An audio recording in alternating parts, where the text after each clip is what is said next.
saya dibantu oleh Fasil Ibu Suprati dan PP Ibu Evi Rahmayani.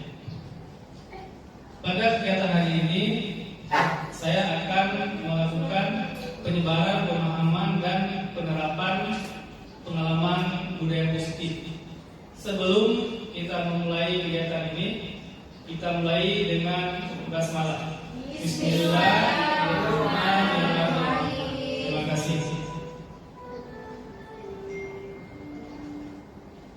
Tujuan pertemuan yaitu menyampaikan pembelajaran dan penerapan konsep inti dari modul budaya positif.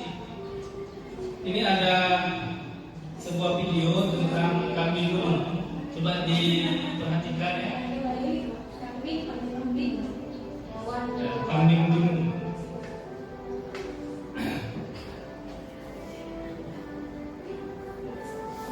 Ini videonya.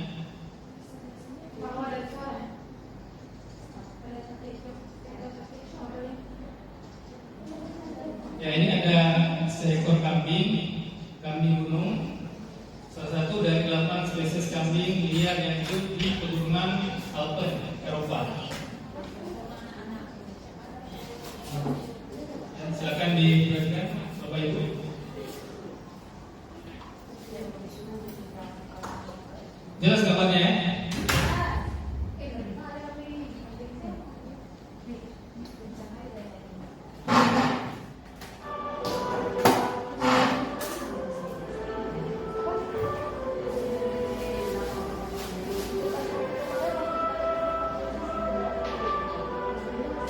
Ya, dia mendaki dengan begitu mudah.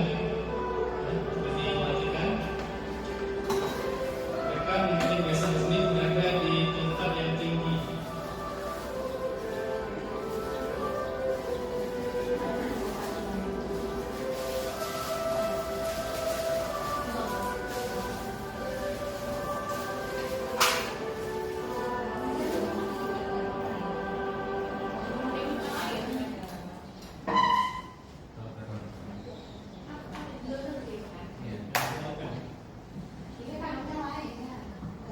Ya, coba diperhatikan aja dulu.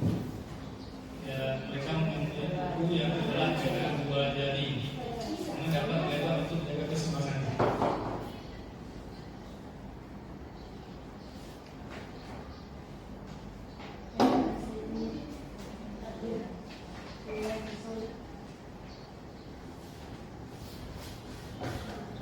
Ya, oke Bapak Ibu.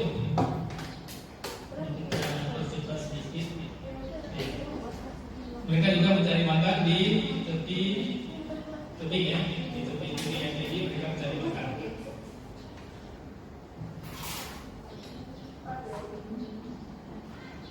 Oke.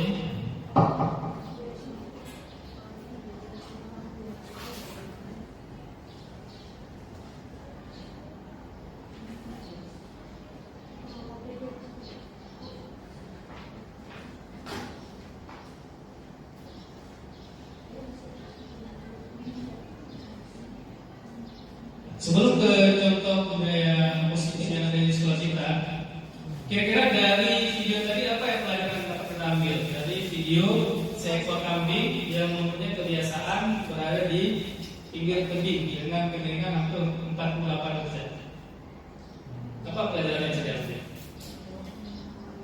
Saya Pak, kalau saya lihat dari video tersebut, yang dapat saya ambil dari video tersebut, kegigihan kambing tersebut, ya, semangat kambing tersebut untuk mencapai tempat yang dia inginkan dengan kondisi yang sangat tidak memungkinkan, tapi dia tetap berusaha.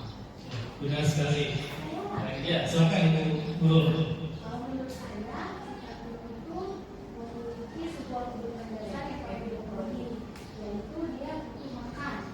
Kemudian dia menyesuaikan postur tubuhnya dengan area yang dia berusaha keras supaya mendapatkan makan, semuanya kebutuhan dasarnya. Sehingga dengan itulah dia berusaha keras. Ya, oke, benar sekali ya. Jadi ada 2 pendapat tentang kegiatan dilakukan oleh kambing gunung. Dan pelajaran lain yang dapat diambil bahwa itu dilakukan secara berulang-ulang atau menjadi kebiasaan. Jadi Seperti itulah budaya. Kegiatan yang dilakukan secara berulang-ulang nanti pada akhirnya akan menjadi lebih mudah. Karena selalu dilakukan berulang-ulang berhari-hari, maka kegiatan atau kebiasaan budaya positif itu akan terlaksana dengan baik di sekolah karena dilakukan secara berulang-ulang dan continue. Kan biasa kita kalau buat program atau di kegiatannya itu paling ikut lomba, selesai. Jadi itu membuat budaya positif di sekolah kita itu tidak dapat berlangsung dengan baik atau berjalan secara sempurna. Tetapi kalau dilakukan dengan berkelanjutan selalu itu akan melahirkan budaya yang baik dan tahan lama. Artinya itu seperti kami bilang tadi, berada di lingkungan yang seperti itu, kebiasaannya juga seperti itu, terakhir dia sudah terbiasa. Sehingga untuk dipaksa pun sulit karena berada pada kemiringan yang sedemikian itu. Jadi di sekolah seperti itu, ketika siswa itu bisa berada pada lingkungan yang dengan budaya positif selalu secara terus-menerus, maka kalau ada gangguan dari luar itu juga tidak akan bisa masuk ke sekolah karena mereka sudah biasa dengan budaya yang baik. Jadi di sekolah kita apa aja contoh budaya positif yang sudah dilakukan? Kira-kira apa budaya positif yang sudah dilakukan di sekolah kita? Silakan, apa yang mau menjawab? Ya, silakan menurut. Budaya positif yang sudah dilakukan pertama ini ya yasinan setiap hari Jumat, budaya positifnya senyum sama-sama ya itu. Budaya positif yang sudah berlangsung yasinan, senyum, salam ya, berarti yang saya sampaikan di sini ini salah satu budaya yang ada di sekolah kita, yaitu budaya salam. Jadi ketika kita berjumpa dengan siswa, baik berjumpa dengan guru, kita selalu melakukan kegiatan salam. Salam ini juga sangat bermanfaat, di mana siswa itu kan tidak lari dari kita, pasti dia akan jumpa untuk salam. Jadi ketika dia jumpa salam, ada interaksi yang terjadi. Kita bisa menanyakan kabarnya seperti apa, bagaimana keadaannya, siap nggak di hari ini, apa masalah kendalanya, sehingga itu bisa memacu kita untuk interaksi dekat dengan siswa. Nanti siswanya ya aman sama kita, merasa nyaman. Kenapa? Karena setiap hari bersalaman. Jadi nanti kalau satu hari siswanya geser atau kemana, itu kan kita bisa tahu pasti ada masalah di siswa tersebut. Ya, berikutnya ini konsep inti budaya positif ya. Ada perubahan paradigma pembelajaran, disiplin positif, nilai-nilai kebajikan, memotivasi perilaku manusia, hukuman dan penghargaan, kebutuhan dasar, keyakinan kelas,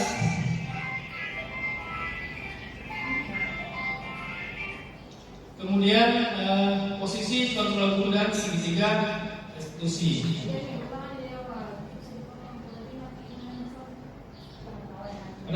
Kemudian pembelajaran dengan paradigma baru, paradigma pembelajaran yang dirancang berdasarkan prinsip pembelajaran berdiferensiasi. Harapannya peserta didik dapat belajar sesuai dengan kebutuhan yang berlandaskan profil pelajar Pancasila.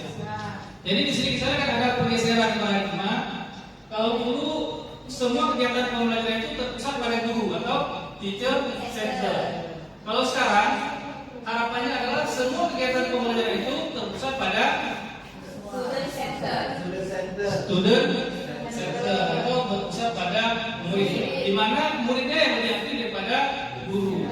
Kalau dulu guru datang menggunakan metode ceramah dari pagi sampai pulang, kemudian CBSA datang itu sampai habis. Siswanya bingung, gurunya pening, pulang ke rumah sama-sama bosan. Besok mau sekolah lagi mikir, ini besok apa lagi cerita, apalagi yang dijelaskan seperti itu. Ini contoh kegiatan pembelajaran berdiferensiasi ya.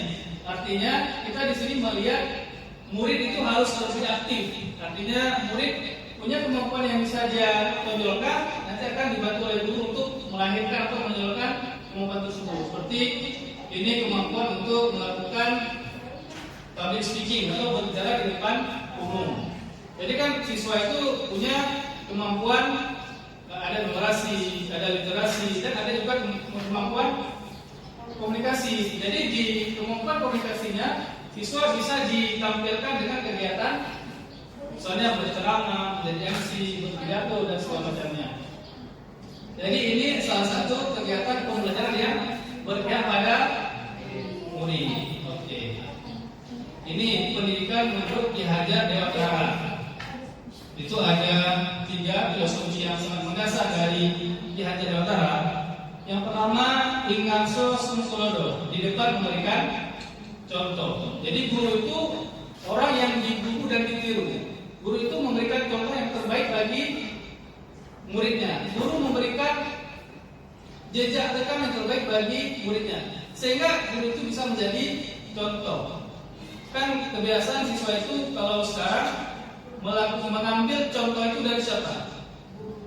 Dari guru, dari dunia entertainment, dari dunia maya. Banyak kegiatan-kegiatan dilakukan oleh siswa seperti cara berbicara, cara berjalan itu banyak meniru. Karena salah satu keahlian murid itu adalah meniru. Jadi kita harapkan bagaimana guru itu bisa memberikan tiruan yang terbaik bagi si murid. Makanya guru itu harus mempunyai perilaku dan pribadi yang baik, biar nanti siswanya juga ikut. Tapi kalau gurunya perilakunya dia tidak baik, nanti diikuti oleh siswa, kita bisa jadi apa? Dosa jariah, ya? Karena kita yang tularkan diikuti oleh murid bisa menjadi dosa jariah. Kemudian yang kedua, Imadya Mamu Karsa. Di tengah memberikan motivasi, guru itu harus mensupport siswanya. Karena kita tahu karakter dan kebutuhan siswa, tinggal kita bagaimana mensupport siswa itu supaya dia jadi manusia. Makanya ada pemahaman bahwa guru itu harus mampu memanusiakan manusia. Manusia sudah jadi manusia, bagaimana dimanusiakan? Sehingga apa? Cita-cita dari pendidikan itu menjadikan murid itu bahagia setinggi-tingginya. Berada di tengah masyarakat bahagia, di sekolah bahagia. Karena itulah tujuan dari pendidikan, mendapat tempat yang layak di masyarakat dan bahagia yang setinggi-tingginya.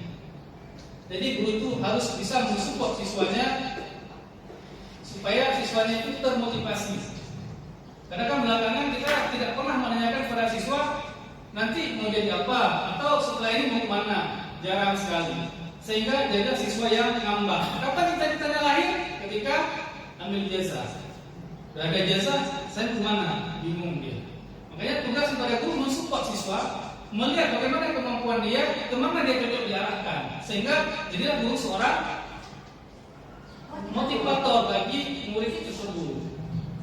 Kemudian yang ketiga, Uri hendak yani di belakang memberikan dorongan. Ayo nak, kamu pasti bisa. Kemampuan kamu luar biasa. Semua orang punya potensi yang sama. Tergantung bagaimana kita mengembangkannya. Jadi siswa jadi lebih semangat. Itu tugas kepada guru. Kemudian ada miskonsepsi tentang teori kontrol, ya. Seperti abang kata lebih berhayal, ya. Yang bagi lebih berhayal. Ini posisinya kayaknya guru, ya. Pakai baju meja, ya senyum sendiri, ya. Ya, ada ilusinya bahwa semua penguatan positif efektif dan bermanfaat. Pikiran kita, kalau kita sudah bisa memberikan penguatan kepada siswa, mengarahkan siswa dengan sebaik-baiknya dengan cara kita sendiri, karena itu sudah benar dan sudah bermanfaat bagi siswa. Tetapi bagaimana penerimaan dari siswa kita tidak pernah melihat. Kita bagaimana pemahaman dari siswa kita tidak pernah mengevaluasi. Sehingga yang terjadi apa? Siswa diarahkan untuk sesuai dengan keinginan si guru. Itu ilusi, karena kita tidak mungkin punya. Di depan kita iya, oke, di belakang baik lagi. Kemudian ada ilusi bahwa orang dewasa itu berhak memaksa. Kita berhak memaksa siswanya. Kamu harus menggunakan pakaian seperti ini tanpa tahu apa landasan kita menyuruh dia untuk menggunakan pakaian seperti itu. Terakhir yang terjadi apa? Di depan kita pas, sesuai. Di belakang lain lagi. Ini kita tidak mungkin memaksa. Walaupun kita orang dewasa, kita tidak mungkin memaksa. Karena semua orang tidak akan mau dipaksa. Kemudian yang berikutnya ilustrasi bahwa Kritik dan membuat rasa bersalah mampu menguatkan karakter, ya kan? Kasihanlah bapakmu di sawah, kasihanlah ibumu tukang cuci, kasihan. Itu tidak menumbuhkan nilai intrinsik yang ada di dia, cuma membuat dia rasa bersalah. Kenapa? Dia akan tenggelam dalam rasa bersalahnya sehingga tidak termotivasi lagi untuk bangkit. Inilah kesalahan saya sehingga orang tua jadi seperti ini. Inilah kesalahan saya sehingga ibu saya jadi seperti itu. Akhirnya apa? Siswa tidak termotivasi untuk bangkit, selalu berada dalam rasa bersalah. Kemudian ilusi guru mengontrol murid. Murid itu bukan sapi bajakan yang bisa ditarik kiri dan tarik kiri, kanan. Dia punya pola pikir dan cara pandang tersendiri. Sehingga bagaimana pendekatan oleh guru mengarahkan pola pikir dia, mengarahkan cara pandang dia ke arah yang positif, bukan menjadikan murid itu sebagai objek yang diarahkan tanpa tahu apa akibat dan apa sebab dia itu diarahkan seperti itu. Jadi di sini juga masih berilusi. Mudah-mudahan abang ini cepat bangun ya. Kemudian perubahan paradigma stimulus respon menjadi pendekatan teori kontrol. Stimulus respon ini kebutuhan kita sama. Pada teori kontrol kebutuhan kita itu berbeda. Di sini karena kita berpikir sama-sama manusia, ya pasti kebutuhannya sama. Pada teori kontrol kebutuhan kita itu sangat unik, sangat kompleks, dan sangat berbeda. Ada yang bisa memberikan contoh ini apa yang sama ketika stimulus respon berpikiran bahwa kebutuhan kita sama, kemudian pada teori kontrol bahwa kebutuhan kita itu berbeda. Yang bisa memberikan contohnya? Contoh yang sederhana mungkin apa kegiatannya?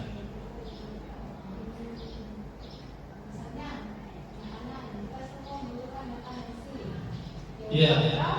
Padahal semua orang belum tentu suka makan nasi. Ada yang suka roti, suka buah, ada yang mungkin dia sendiri membeli.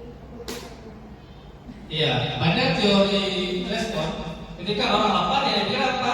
Makan. Padahal di sini terlalu banyak pilihan untuk dimakan.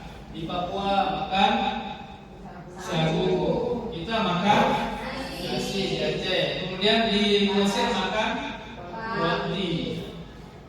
Kebutuhannya sama, tapi kan padahal dinamikanya berbeda. Ya. Kemudian semua orang melihat hal yang sama. Setiap orang memiliki gambaran berbeda.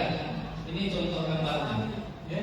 Ini kan beda sudut pandang, beda dalam melihat, jadi bedalah hasil. Ada yang mengatakan ini 4, ada yang mengatakan ini 3. Padahal ini berapa? Ya, saya juga bingung ini berapa. Di sini 4, di sini 3. Sebenarnya ini berapa? Tergantung pandang yang melihat. Iya. Tergantung dari sisi mana kita melihat. Ya. Kalau saya bilang 4, Bapak Ibu bilang 3, sama kayak gitu lagi jadinya. Makanya tergantung bagaimana sudut pandang kita melihatnya. Ini lagi 6 atau 9. Kalau kita berada di sini berarti ini 6. Kalau ini berarti 9. Jadi cara pandang yang berbeda. Kemudian kita mencoba mengubah orang berpandangan sama dengan kita. Kita berusaha memahami pandangan orang lain tentang dunia. Jadi di sini masih cara pandang bagaimana di stimulus respon ini bahwa mencoba orang akan berpandangan sama dengan kita. Kemudian pada teori kontrol itu kita berusaha memahami pandangan orang lain tentang dunia. Kita punya banyak sisi atau cara pandang yang berbeda sehingga akan melahirkan kesimpulan yang berbeda.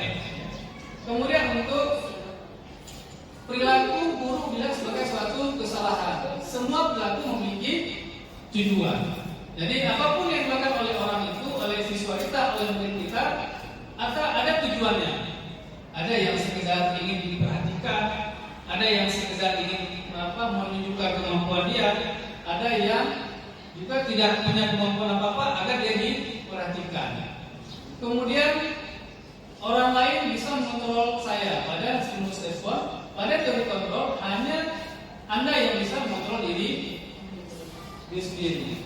Sama seperti beberapa contoh diberikan bahwa ketika ada sesuatu yang digenggam, mau dibuka nggak? Terserah sama yang punya tangan. Kalau mau dibuka ya silakan, tidak dibuka juga tidak apa-apa. Tidak ada yang bisa memaksa, walaupun dengan memberikan hadiah, memberikan hukuman, kemudian akan ada hal-hal berikutnya, itu tidak bisa. Kenapa? Pada teori kontrol itu semua kontrol ada pada diri kita masing-masing. Kemudian saya bisa mengontrol orang lain pada stimulus respon. Kemudian pada teori kontrol Anda tidak bisa mengontrol orang lain. Jadi kita jangan pernah berilusi untuk bisa mengontrol orang lain. Itu tidak terjadi karena pada teori ini tidak bisa dikontrol orang lain. Kenapa orang lain tidak bisa dikontrol?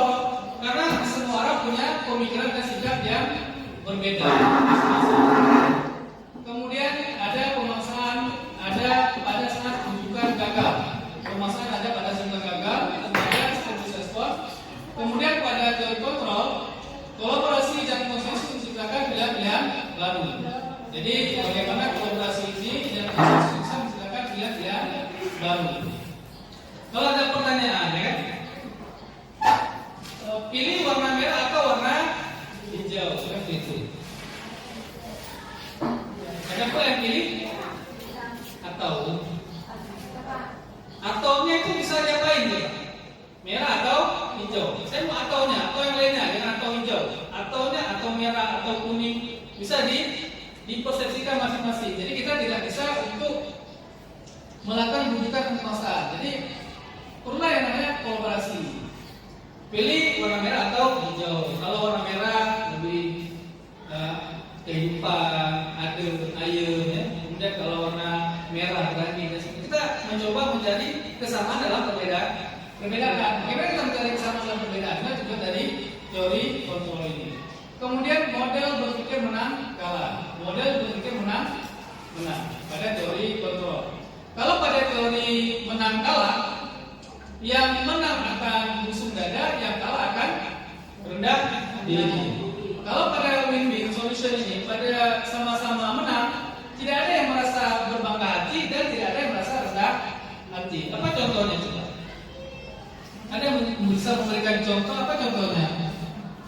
Untuk kegiatan untuk stimulus respon sama-sama menang, berpikir menang-menang atau win-win, tidak ada yang kalah.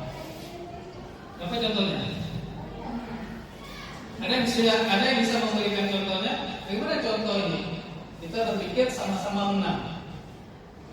Stimulus respon, berarti dibilang sana dan direspon. Kalau misalnya dia kasih soal, kalau jawabannya benar, berarti dia menang. Kalau dia kasih soal, jawabannya salah, berarti dia menang akan bangga, kalah akan bangga.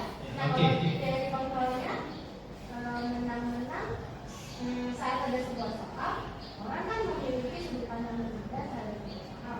Bisa jadi dalam matematika tidak dengan cara yang A, dia bisa pakai cara yang B. Jadi ya bebas mau pakai cara apa, ya jawabannya jawab. Gitu. Menangnya Ya, benar sekali. Karena kita tidak bisa mengatakan 9 itu dari 4 tambah 5. 9 itu bisa jadi dari 1 tambah 8, 2 tambah 7. Kalau pada teori ini kan halus ini. 9 itu adalah 4 tambah 5. 9. Sementara ada begitu banyak cara untuk untuk memiliki hasil yang sama. Bisa 1 tambah 8, 2 tambah 7, 3 tambah 6 juga 9. Jadi ini. Makanya ini perlu keterbukaan pemikiran daripada kita guru untuk bisa menerapkan teori kontrol ini. Dan di sekolah kita ini sudah banyak dilakukan. Kemudian disiplin positif. Disiplin positif ini merupakan salah satu cara penerapan disiplin yang bertujuan untuk menumbuhkan kesadaran serta memeriahkan peserta didik tanpa imbalan atau reward. dan juga tanpa ada ancaman. Salah satu contoh kegiatan di sekolah kita itu adalah ini, gotong royong. Ketika gotong royong kan tidak ada yang disalahkan. Kita gotong royong sama-sama membersihkan lingkungan sekolah. Tidak ada di sini berlaku yang paling bersih nanti dapat permen, tidak ada.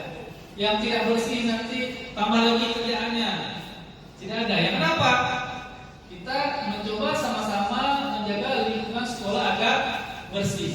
Keyword dari diri sendiri, karena kesadaran ingin bersih, ingin nyaman, ingin rapi, makanya melakukan kegiatan gotong royong. Kemudian ada nilai-nilai kebajikan. Yang nilai kebajikan itu disepakati bersama, lepas dari suku bangsa, agama, bahasa maupun latar belakang.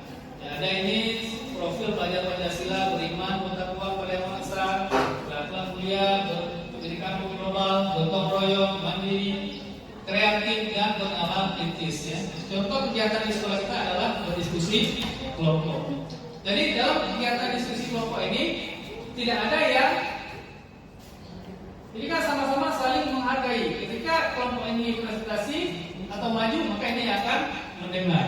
Kemudian ketika dalam satu kelompok itu membuat jenis karya tersendiri, kelompoknya juga tidak menghalangi untuk kegiatan itu. Jadi itu kegiatan yang menunjukkan adanya nilai-nilai kebajikan. Ya. Ada contoh lain kira-kira Bapak Ibu, nilai-nilai kebajikan yang ada di sekolah kita. Ada contoh lain lagi? Apa kira-kira contoh nilai-nilai kebajikan yang ada di sekolah kita?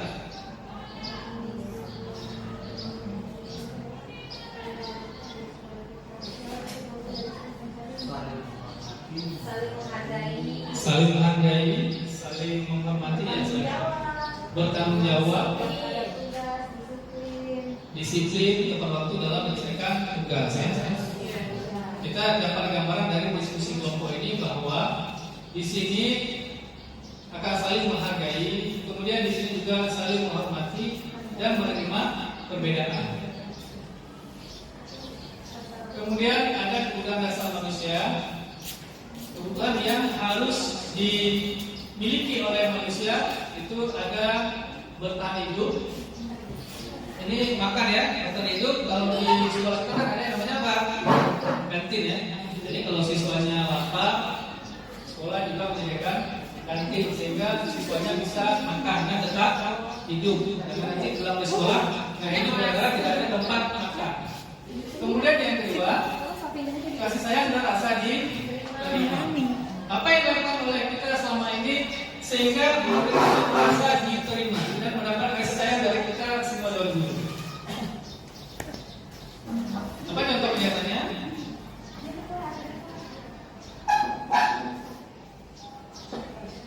Pada kegiatan upacara, setiap siswa itu dikasih kesempatan untuk sama-sama tampil per hari Senin. Senin tanggal 1 kelas 10. Senin tanggal 2 kelas 11. Di sini kan semua mempunyai kesempatan yang sama untuk berkarya, untuk menunjukkan bahwa kemampuan dia itu ada. Jadi di kegiatan upacara itu terlihat bahwa semua siswa kita di sini merasa diterima, melakukan kerja sama dan menjadi bagian dalam kelompok kegiatan upacara bendera. Kemudian untuk penguasaan, harga diri, keinginan dianggap, kemudian memimpin, berprestasi, diakui dan didengar. Ya. Kebutuhan ini juga terakomodir di sekolah kita. Di sini kita banyak organisasi, sehingga ada di kegiatan seni, ada di kegiatan OSIS, ada di kegiatan pramuka. Jadi siswa itu bisa mengapresiasi kemampuan dia di berbagai bidang kegiatan yang ada di sekolah kita. Dia biasa betul. Kemudian kebebasan, mandiri, memiliki pilihan, mencoba hal baru dan mampu mengendalikan dirinya. Di sini juga yang kita terapkan di sini apa? Siswa itu mandiri. Apa contoh siswa kita sudah mandiri? Bapak Ibu ada nggak contoh bahwa siswa kita diberi kesempatan untuk mandiri di SMK Negeri Taman Fajar? Contohnya di OSIS. Di OSIS, oke, mereka bisa berkolaborasi membuat sebuah kegiatan dibimbing oleh guru dengan pemikiran dan kegiatan mereka sendiri. Baik. kesenangan, beriman, humor, kemudian antusias dan tertawa. Menyangkut dengan kegiatan beriman, kita juga ada musolanya, sehingga kalau mau sholat duha kita ada fasilitasnya. Kemudian yang untuk humor ya, saya kira guru Fajar semuanya humoris ya, kemudian sering bercanda dengan siswanya dalam hal yang positif. Kemudian antusias dan tertawa. Kan kita tidak pernah dilarang untuk tertawa ya. Sekolah kita tidak pernah melarang kita untuk tertawa. Kemudian ada motivasi perilaku manusia.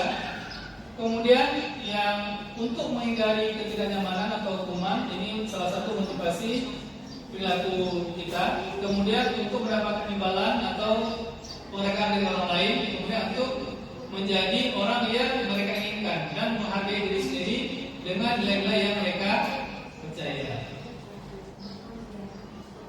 Hukuman ya. Nah, ini kegiatan untuk menghindari ketidaknyamanan atau hukuman ini tadi tercermin dari perilaku apa? Misalnya, saya sebagai seorang guru hadir tepat waktu karena apa?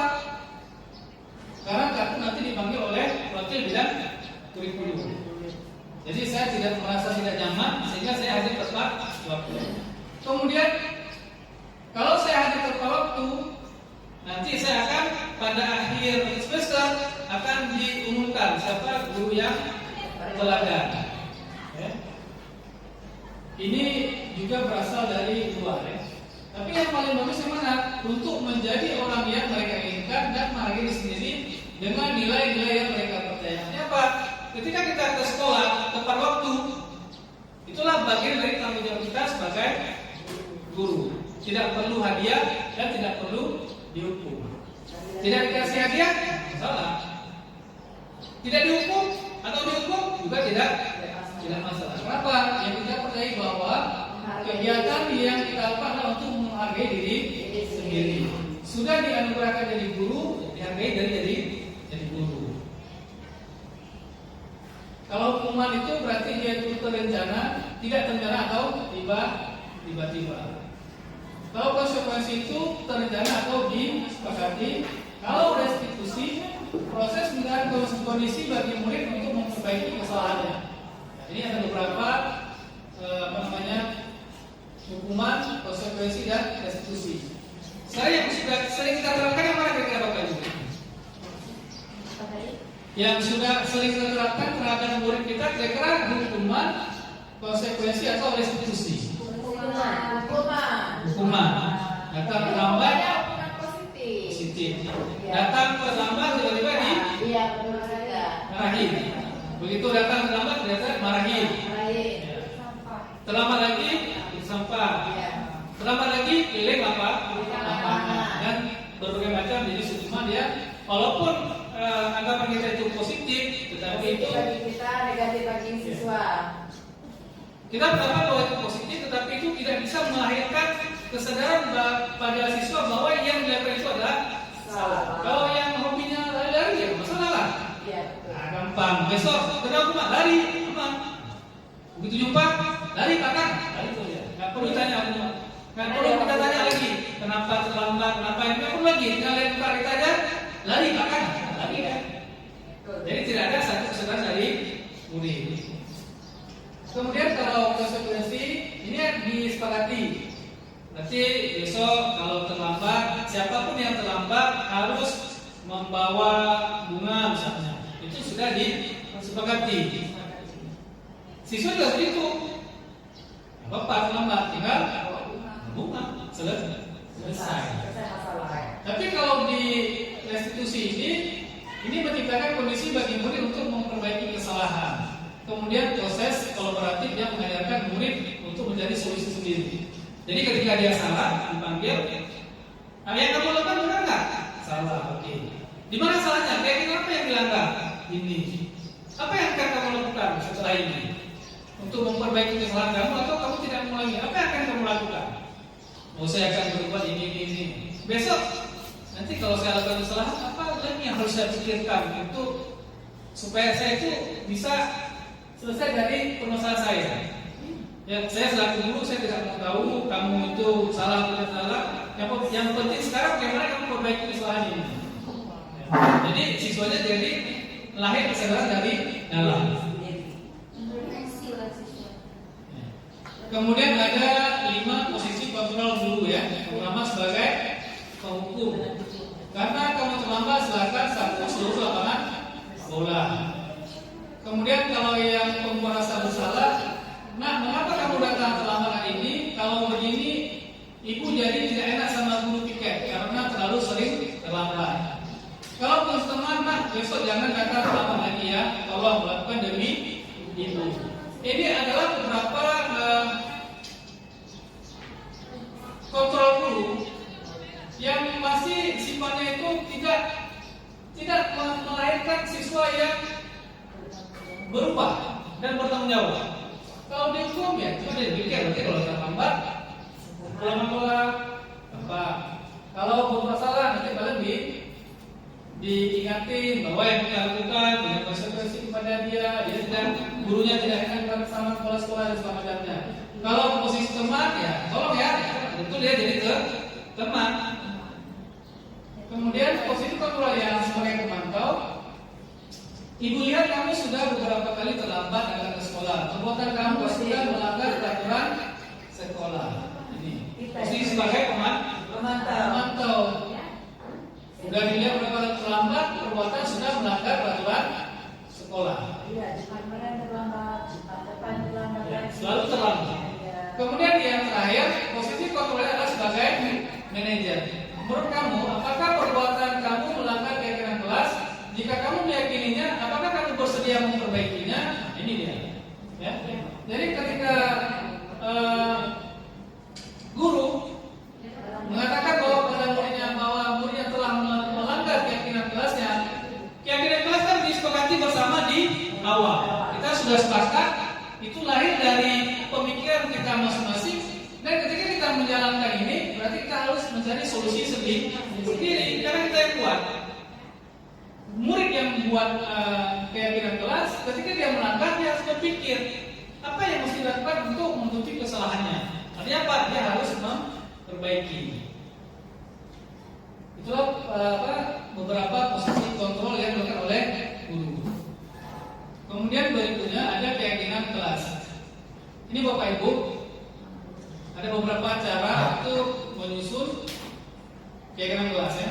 Siswa menulis keyakinan kelas, kemudian guru dan siswa mengulas keyakinan yang telah ditulis, kemudian guru dan siswa memilih keyakinan kelas yang paling penting ya. Jadi contoh yang sudah saya lakukan seperti ini. Jadi lihat Bapak Ibu ya.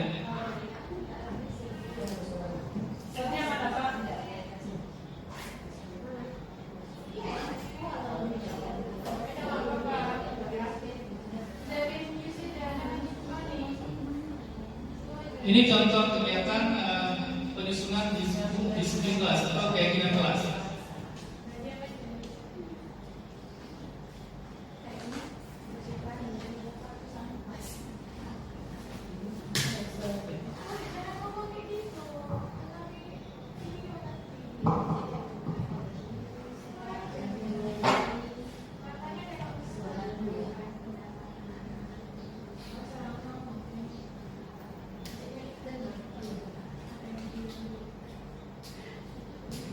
Ya, ini khususnya pertama kita menyampaikan kepada siswa tentang keyakinan kelas, kemudian kita minta kepada siswa untuk menuliskan keyakinan kelasnya, keyakinan kelas menurut masing-masing. Jadi setiap siswa itu menulis sendiri keyakinan kelasnya.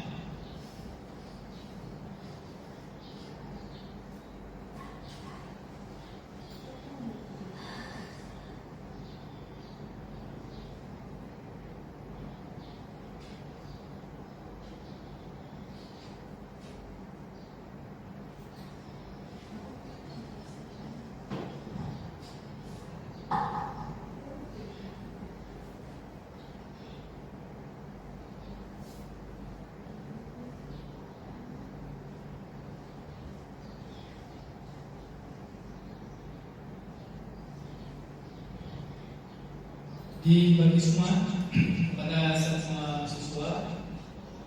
Kemudian siswa menuliskan keyakinan kelasnya.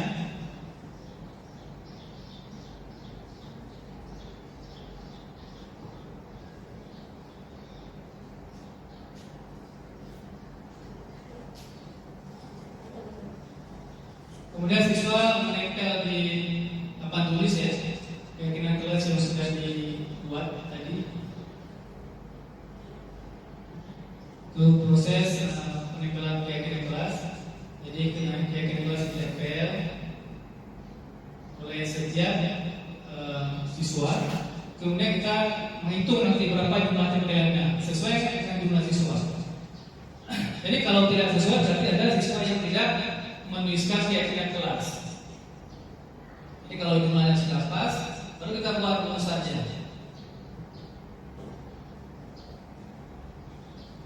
Kita klasifikasikan, misalnya ada yang disiplin, berapa orang yang disiplin, berapa orang yang menuliskan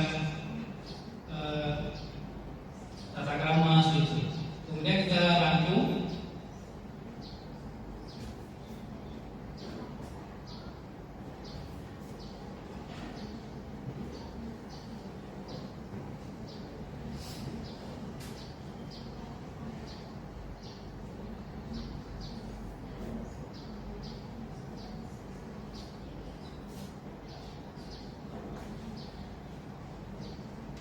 Kita coba rangkum satu-satu keyakinan kelas yang sudah disepakati oleh siswa.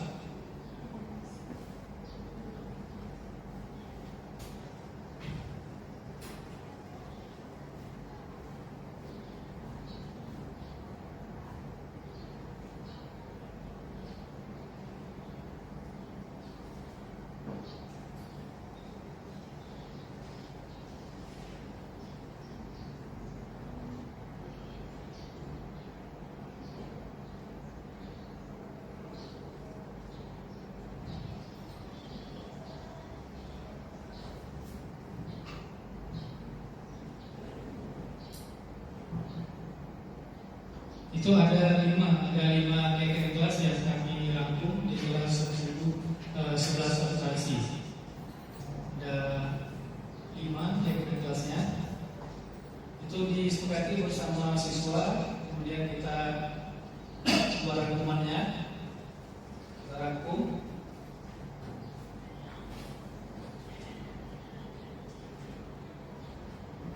Habis istilahnya.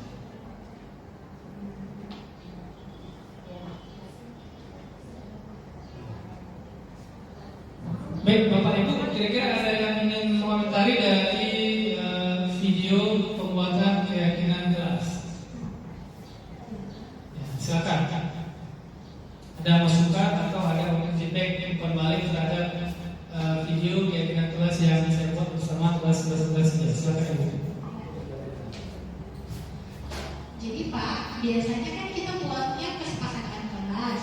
Jadi kayak asli udah kayak asli itu dengan kata-kata keyakinan itu maksudnya apa ya Pak ya? Kok beda? Ya, terima kasih Ibu Nurul. Jadi biasa kan dengannya peraturan kelas. Peraturan kelas kan berarti kita cuma menjabarkan aturan yang sudah ada di sekolah, kemudian kita teruskan ke siswa. Ada peraturan yang sudah dibuat oleh sekolah, kemudian kita turunkan peraturan itu ke murid atau ke siswa. Pada keyakinan kelas itu kita sama-sama meyakini kira-kira apa yang ingin kita lakukan di kelas. Artinya itu berasal dari dalam diri siswa sendiri. Misalnya ingin disiplin, itu yang ingin disiplin adalah siswa, bukan sekolahnya. Jadi misalnya ingin saling menghormati, berarti yang saling menghormati itu siswa. Itu berasal dari keinginan siswa masing-masing. Jadi ketika mereka melanggar, nanti mereka akan melakukan restitusi sendiri. Kita akan melakukan restitusi terhadap keyakinan kelas yang sudah disepakati. Kalau peraturan begitu melanggar, berarti dia akan terkena sanksi atau hukuman. Tetapi kalau pada keyakinan kelas tidak ada sanksi, tidak ada hukuman, tapi kembali ke kesadaran masing-masing. Kenapa? Yang sesuatu yang sudah diyakini dilanggar, sesuatu yang sudah diyakini tidak diindahkan, itu akan kembali lagi kepada siswa itu sendiri, sehingga dia akan berpikir bagaimana dia memperbaiki keyakinan yang sudah dilanggar tersebut. Jadi ada keinginan dari dalam siswa untuk lebih baik, begitu. Kalau dilanggar ada nggak konsekuensinya kalau dalam dibuat misalnya itu kan peraturan di kelas ya, mereka sendiri yang minta gitu. Nah, ketika mereka melakukan ada kesalahan yang mereka sudah keputusan bersama ini, apakah yang konsekuensinya gitu? Ya, baik Bu. Untuk keyakinan kelas, di sini kita tidak ada konsekuensi, tetapi nanti kita akan panggil siswanya yang melakukan pelanggaran terhadap keyakinan kelas. Keyakinan kelas kan yang kita sepakati, ini kita tinggal restitusi. Tadi kita tanyakan, nah ini kan kamu melakukan kesalahan ini misalnya. Semua orang pasti pernah melakukan kesalahan. Kenapa? Apa alasannya kamu melakukan kesalahan ini? Jika anak-anak akan jawab, saya melakukan kesalahan ini karena ini. Oke, baiklah. Sekarang keyakinan kelas mana yang sudah kamu lakukan? Misalnya dia datang tidak tepat waktu, terlambat. Keyakinan kelas apa yang sudah kamu lakukan? Terlambat. Oke, bagaimana cara kamu memperbaiki? Nanti anak-anak akan berpikir bagaimana dia memperbaiki kembali tindakan dia yang salah. Dia tidak mendapat hukuman, tapi dia disadarkan kembali terhadap keyakinan yang sudah disepakati. Artinya balikan ke siswa itu sendiri. Iya, ya. kembalikan lagi ke siswanya. Bagaimana dia memperbaiki sebuah kesalahan terhadap keyakinan yang sudah dibuat. Nah, misalnya besok dia melakukan lagi gitu loh. Kita restitusi lagi sampai dia benar-benar sadar.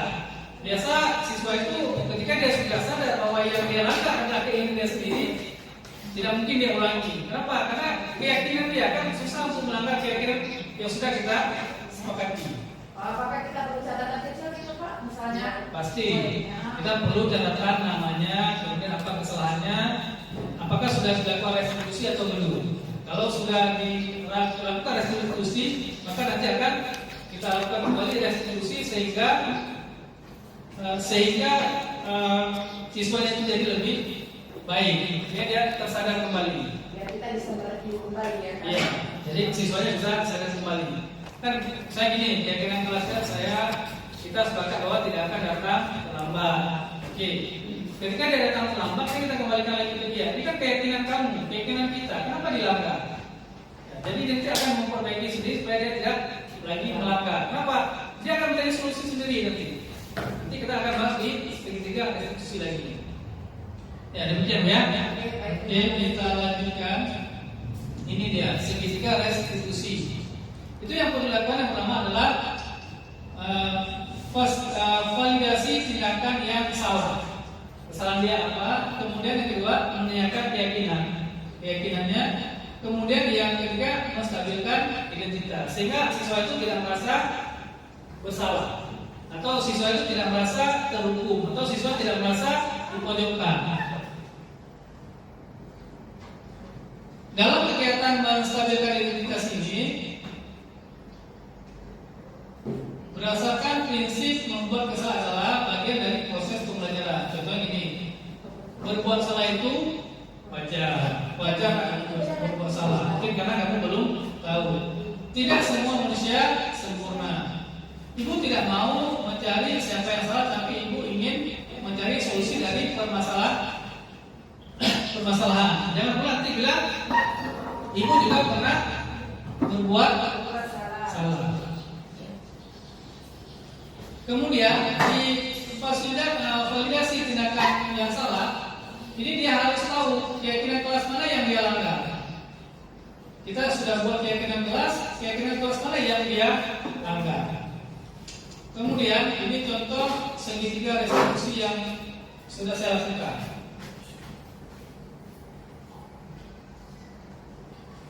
Nah, ini kegiatan restitusi yang sudah saya lakukan, silakan disimak baik.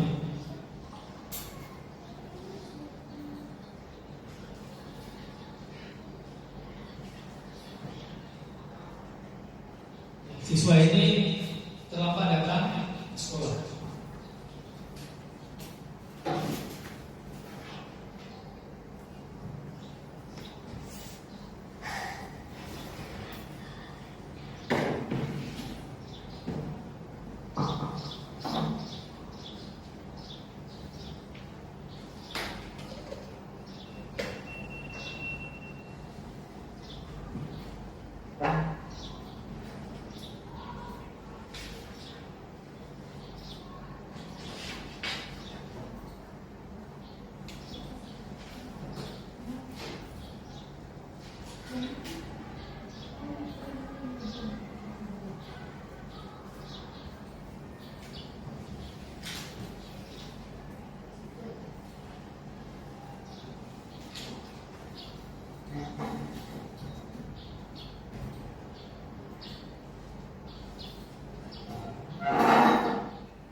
Jadi siswanya datang terlambat, kemudian saya panggil, kemudian saya melakukan restitusi, menanyakan kenapa dia terlambat ke sekolah, kemudian keyakinan apa yang dia lakukan dan apa yang akan dilakukan terhadap kesalahan yang sudah dia buat.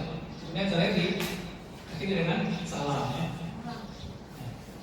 Nah, sekarang ini masalahnya begini. Ini sengaja saya tidak memfoto begini atau menunjukkan foto seperti ini di depan wajah dia, tapi cukup di bawah aja supaya ini dokumen bahwa dia itu bersalah dan dia tidak merasa dipojokkan atau dipermalukan. Ini siswa merokok dan dapat korek. Nanti ada rokok dan ada koreknya. Kira-kira bagaimana ini kalau kita restitusi? Ya, silakan Bapak Ibu. Siapa yang kira-kira yang bisa memberikan contoh untuk bagaimana kita merestitusi siswa yang merokok di lingkungan sekolah? Silakan, siapa? Oke, silakan Bu Dewi. Yang pertama kita menstabilkan identitas, Pak. Ibu juga pernah merokok. Dengan cara bertanya apakah yang kamu buat itu benar atau salah, Nak? Seperti itu.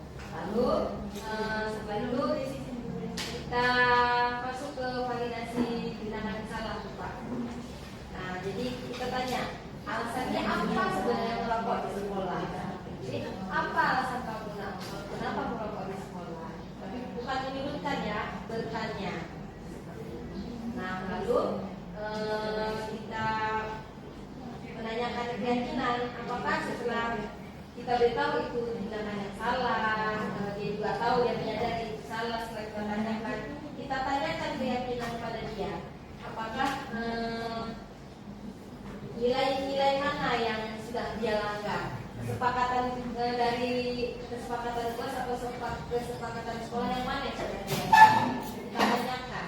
Setelah dia menyadari kesalahan dia, maka kita tanyakan lagi, apakah mau merubah diri kamu, memperbaiki kesalahanmu dengan apa? Jangan dari kita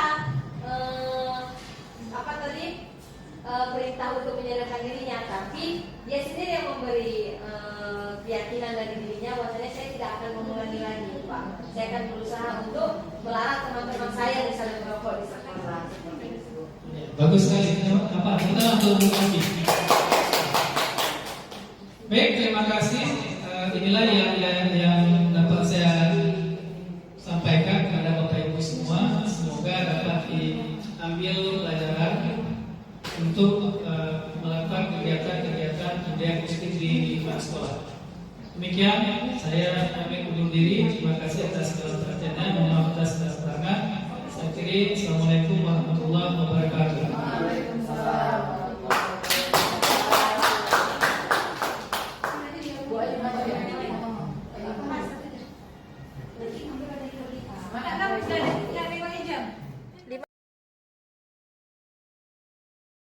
Assalamualaikum warahmatullahi wabarakatuh. Waalaikumsalam warahmatullahi wabarakatuh.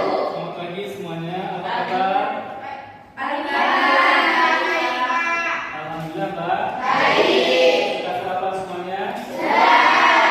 Baik, karena ini baru pertama kita belajar. Hari ini kita akan mencoba membuat keyakinan kelas. Artinya, kalau dulu kan yang kita buat peraturan itu ada yang dilanggar dan ada konsekuensinya.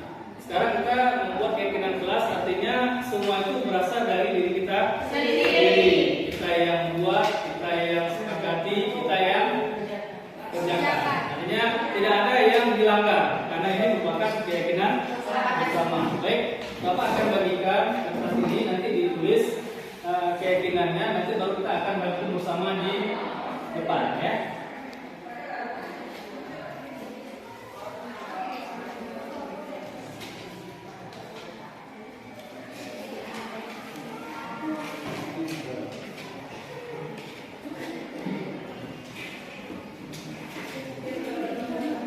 Oke, silakan ditulis ya dengan bahasa Inggris.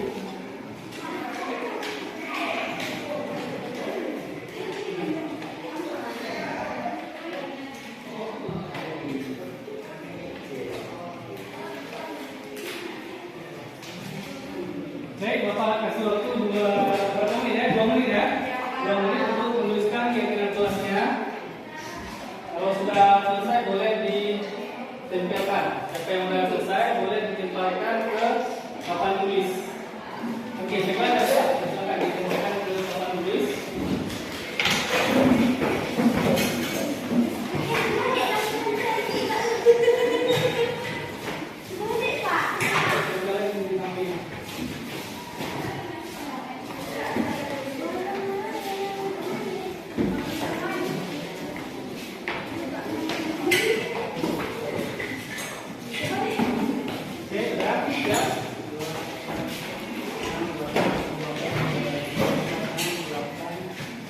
Oke, pas ya. Berarti semua sudah mencapai keyakinan. Baik, sekarang kita buat dulu misalnya nih. Pertama ada di sini disiplin ya. Disiplin, tepat waktu, saling menghargai, jujur, kerjasama, saling peduli. Nah, kemudian ada lagi bekerja sama, kemudian tepat waktu mengerjakan tugas. Baik, berarti kita simpulkan saja ya dari semua ini. Berarti yang pertama kita buat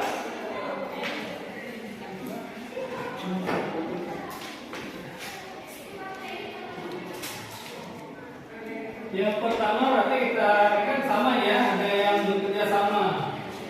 Berarti ya, kita ambil satu bekerja sama. Ini menjaga kebersihan kelas ya.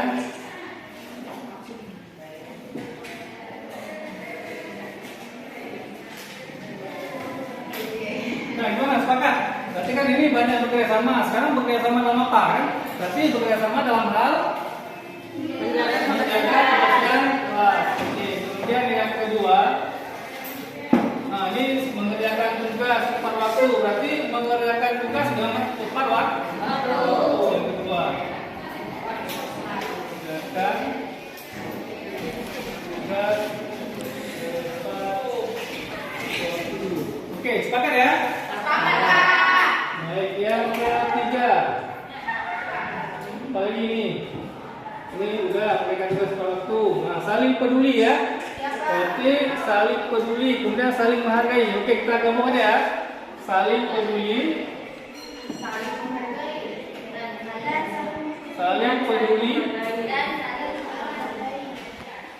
menghargai dan membantu ya, satu sama lain ya. Saling peduli, kemudian menghargai dan membantu satu sama lain. Ada lagi? Kemudian yang keempat apa lagi kita ambil? Jujur ya. Nah, ini ya menjaga tata krama ya. Menjaga berarti jujur ya. Jujur. Kemudian yang terakhir menjaga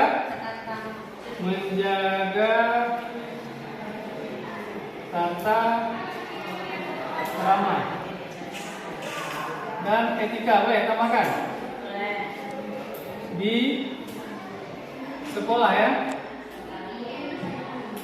Baik, ini kita udah dapatkan keyakinan. Berarti keyakinan kelas itu kita buat sendiri, kemudian kita jalankan sendiri ya, tanpa mengharapkan ada imbalan atau ada hukuman. Jadi inilah kesepakatan kita. Nanti kita akan melaksanakan. Berarti kita di sini bekerja sama dalam membersihkan kelas, kemudian mengerjakan tugas tepat waktu, saling peduli, menghargai dan membantu satu sama lain, jujur, menjaga tata krama dan etika di sekolah ya, di kelas dan di sekolah. Oke, sepakat ya? Oke. Tepuk tangan dulu untuk ini. Baik, terima kasih karena kita sama-sama udah membuat keyakinan kelas, mudah-mudahan dapat dijalankan dengan sebaik-baiknya. Ya, sekarang terima kasih atas perhatiannya. Saya ucapkan semoga kita semua bisa menjalankan keyakinan kelas ini dan kita bisa jadi lebih baik daripada yang kemarin ya. Saya akhiri, assalamualaikum warahmatullahi wabarakatuh.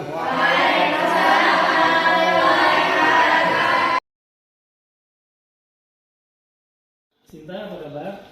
Alhamdulillah baik, Pak. Sinta tahu nggak kenapa Bapak panggil? Enggak, Pak. Nggak tahu. Tadi kan Bapak dapat laporan sebagai wali kelas Sinta. Bapak dapat laporan dari guru kalau Sinta itu tidak menggunakan sepatu ketika ke sekolah. Nah, kenapa Sinta tidak pakai sepatu, masih pakai sandal? Kemarin Pak, Sinta pulangnya kehujanan, jadi sepatunya basah Kak. Pulang kehujanan, sepatu basah. Kira-kira Sinta kan tidak mengikuti peraturan atau keyakinan yang sudah kita sepakati. Artinya kan kalau sekolah itu menggunakan sepatu warna hitam. Kira-kira keyakinan kelas apa yang Sinta langgar? Kedisiplinan dalam berpakaian. Ya, berarti Sinta tidak disiplin dalam berpakaian. Nanti kan siapapun kadang-kadang ketika ada masalah juga akan melakukan hal yang sama, yang penting hanya ke sekolah. Kira-kira mau Sinta memperbaiki ke depannya? Mau Pak. Gimana caranya Sinta memperbaiki supaya tidak lagi menggunakan sendal ke sekolah? Sinta akan berusaha untuk melakukan apapun agar sepatu Sinta kering, dan kemarin-kemarin Sinta tidak berusaha karena ya sesimpel itu untuk pakai sandal Pak. Oh ya, gitu. Baik. Nanti ke depannya kalau sepatunya basah dikeringin, atau ketika pulang sepatunya basah nanti langsung dikeringin, bisa digunakan handuk atau segala macamnya. Yang penting tidak boleh lagi diulangi. Ya Pak. Ya, kira-kira Sinta mengerti kesalahan daripada Sinta. Mengerti Pak, saya berjanji tidak akan mengulanginya lagi. Oke, baik, terima kasih ya. Ya Pak. Ya, semoga nanti tidak kehujanan lagi sehingga Sinta ke sekolah tidak lagi menggunakan sandal. Ya Pak. Ya, baik, terima kasih Sinta udah ada datang waktu Bapak panggil. Semoga depannya Sinta bisa jadi lebih baik lagi ya. Ya Pak, terima kasih juga atas nasihatnya Pak. Ya. Sinta pamit. Ya, silakan.